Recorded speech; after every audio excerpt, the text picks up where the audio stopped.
जनसंवाद न्यूज, सत्य आणि विश्वासाची बातमी। उल्हासनगर मधील मनसे कार्यकर्ते इरफान चौधरी यांच्यावर 5 ते 6 जणांच्या टोळीने धारदार शस्त्राने हल्ला करत गंभीर जखमी केल्याची घटना मध्यवर्ती पोलीस ठाण्याच्या हद्दीत घडली आहे। इरफान चौधरी हा मित्रांसोबत माथेरान या ठिकाणी फिरण्यासाठी गेला असता त्यावेळी मोटरसायकल चोरी झाली याची तक्रार नेरळ पोलीस ठाण्यात नोंदवण्यात आली। पोलिसांनी तात्काळ सीसीटीव्ही फुटेज शोधून तक्रारदार यांना दिले। यातील चोर हा उल्हासनगर हिराघाट येथील असल्याचे समजले। त्यावरून इरफान आणि त्याचे मित्र रात्रीच्या सुमारास आरोपी इर्शाद यांच्या घरी गेले असता मोटरसायकल चोर आणि त्यांच्या इतर साथीदारांनी धारदार शस्त्राने इरफानवर हल्ला केला। यात इरफानच्या हातावर तोंडावर गंभीर वार झाले असून उपचारासाठी शासकीय रुग्णालयात दाखल करण्यात आले आहे। पोलिसांनी कठोर कारवाई करावी अशी मागणी मनसेच्या पदाधिकाऱ्यांनी एसीपी अमोल कोळी यांची भेट घेऊन केली। नाम इरफान है और हम लोग परसों के दिन 8 लोग हम लोग माथेरान घूमने गए थे, दोस्त लोग बाइक पे। तो वहाँ एक लड़का और था इरशाद करके, वो हम लोग उसको जानते नहीं थे, बाद में मालूम पड़ा। तो उसने हम लोग का गाड़ी चोरी करके भाग गया था नीचे से। हम लोग बाद में उतरे तो हम लोग देखा गाड़ी गायब है। तो हम लोग ने नेरल पुलिस चौकी में कंप्लेंट किए। तो वहाँ के साहब ने सीसीटीवी निकाल के दिए। तो फिर हम लोग अपने यहाँ आए, सीसीटीवी निकाल के अपने दोस्त लोग को दिखाए। तो उसमें से एक जन ने पहचाना उसको कि इधर ही साथ में रहता है बाजू में। तो हम लोग उसको पूछने गए थे कि गाड़ी तुम्हारे पास है कि नहीं है। तो हम लोग जैसे उसके यहाँ एरिया में गए तो तलवार से, चॉपर से सबसे हमला कर दिया।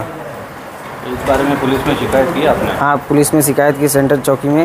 वो लोग मदद कर रहे हैं, वो लोग ढूंढ रहे हैं अभी। मारपीट किया तो उसमें कौन कौन थे, किस ने मारपीट किया?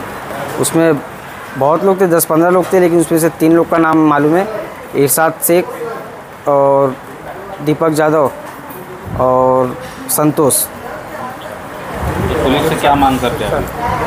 वो लोग उसके पास धारदार तलवार थे और रिवॉल्वर है, उनके ऊपर आर्म्स एक्ट लगना चाहिए। हा आमचा मनसेचा कार्यकर्ता आहे इरफान चौधरी। हे लोक माथेरानला गेले होते फिरायला, तिथून त्याची गाडी चोरीला गेली। मग तो इथून पोलीस स्टेशनला गेल्यानंतर त्यांनी सीसीटीव्ही फुटेज दिला। तर त्यांनी त्यांच्या ग्रुपमध्ये व्हायरल केलं की कोणी ओळखतं कायला। तर एक सलमान म्हणून एक मुलगा होता, तो बोलला माझ्या ओळखीचा आहे, तर तुम्ही काय कंप्लेंट करू नका, मी तुम्हाला गाडी घेऊन देतो। पण गाडी घेऊन जाण्यासाठी हे लोक 12-1 वाजच्या दरम्यान गेले तिथे हिराघाटला। परंतु त्या लोकांनी अगोदर फिल्डिंग लावून ठेवली होती। हे जसे गेले गाडी बोलत गाडी देऊ, तर डायरेक्ट त्यांच्यावर लगेच तलवारी चॉपरने लगेच त्यांच्यावर वार केले त्यांच्यावर। या संदर्भात तुम्ही पोलीस अधिकाऱ्यांची भेट झालेली आहे, काय चर्चा झाली आहे, नेमका काय कारवाईचा मागणी केली? जेव्हा यांना मारहाण केले ना, हे पोलीस स्टेशनला गेले, मी घरी होतो, मला फोन केला, गेलो, खंदारे साहेब होते, त्यांनी पण सहकार्य केलं चांगलं। आणि आम्ही जेव्हा तिथे स्पॉटला पण गेलो, पोलीस वगैरे आम्ही व्हिजिट केली, पण तो घरी त्यावेळेला भेटला नाही तो। तर साहेबांनी सांगितलं की याच्यावर कठोर कारवाई करतो आम्ही। आणि त्या अनुषंगाने आज आम्ही एक शिष्टमंडळ एसीपी साहेब कोळी साहेबांना भेटलो आम्ही। आणि कोळी साहेबांनी इथे पोलीस स्टेशनला फोन करून आणि जे काही संबंधित आरोपी असतील त्यांच्यावर कठोर कारवाई करून आणि त्यांना शिक्षा चांगली झालीच पाहिजे असे त्यांना इथले जे अवताडे साहेब आहे यांना त्यांनी सांगितलं फोन करून, आदेश दिले तसे।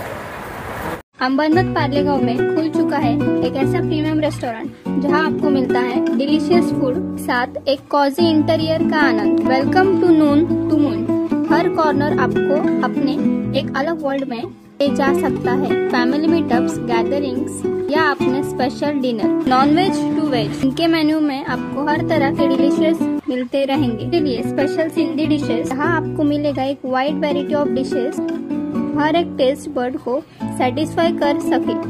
जनसंवाद न्यूज, सत्य आणि विश्वासाची बातमी। आजच सबस्क्राइब करून बेल आयकॉनला क्लिक करा आणि पहा ताज्या घडामोडींचा अचूक अंदाज आपल्या मोबाईलवर।